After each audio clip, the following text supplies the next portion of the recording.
नमस्कार मित्रांनो, आज आपण अशा एका महत्त्वाच्या आर्थिक पुस्तकाचा सारांश पाहणार आहोत, जे एका वेगळ्या प्रश्नावर विचार करते. प्रश्न असा आहे, भांडवलशाहीला सर्वात मोठा धोका कोणापासून आहे?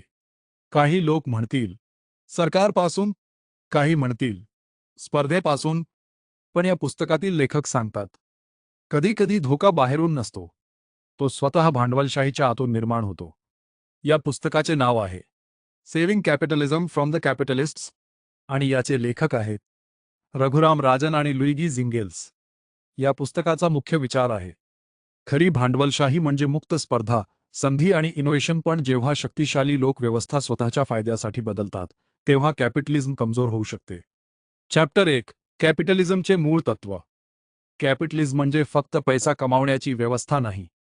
त्याचे मुख्य आधार आहेत private ownership, competition, innovation, free market. जेव्हा नवीन व्यक्ती किंवा कंपनी बाजारात येऊ शकते, तेव्हा नवीन कल्पना आणि सुधारणा निर्माण होतात. स्पर्धा कंपन्यांना चांगले प्रोडक्ट आणि सर्व्हिस देण्यास भाग पाडते. चॅप्टर 2, कॅपिटलिस्ट्स आणि कॅपिटलिझममधील फरक. पुस्तकातील एक महत्त्वाचा विचार, कॅपिटलिस्ट्स आणि कॅपिटलिझम हे एकच नाहीत. कॅपिटलिस्ट्स म्हणजे जे लोक किंवा संस्था भांडवल वापरून व्यवसाय करतात.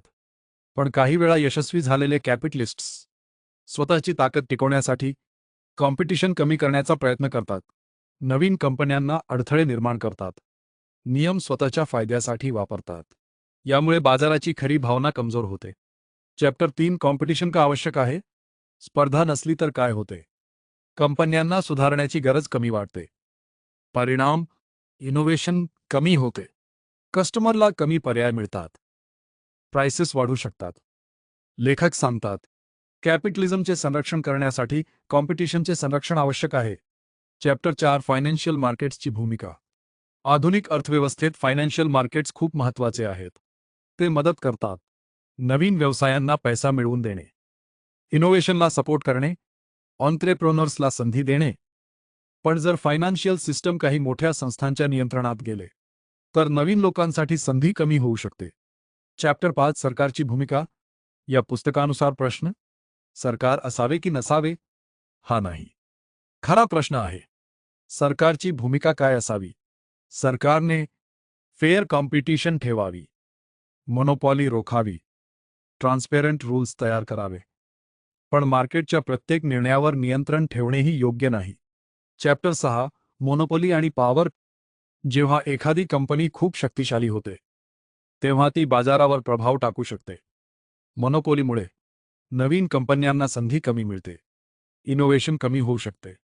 म्हणून हेल्दी कॉम्पिटिशन आवश्यक आहे. चॅप्टर 7, डेव्हलपिंग कंट्रीजसाठी धडे. विकसनशील देशांसाठी कॅपिटलिझमची ताकद म्हणजे ऑन्ट्रप्रेनरशिप, इन्व्हेस्टमेंट, इनोव्हेशन. पण त्यासाठी आवश्यक आहे मजबूत संस्था, योग्य नियम, समान संधी.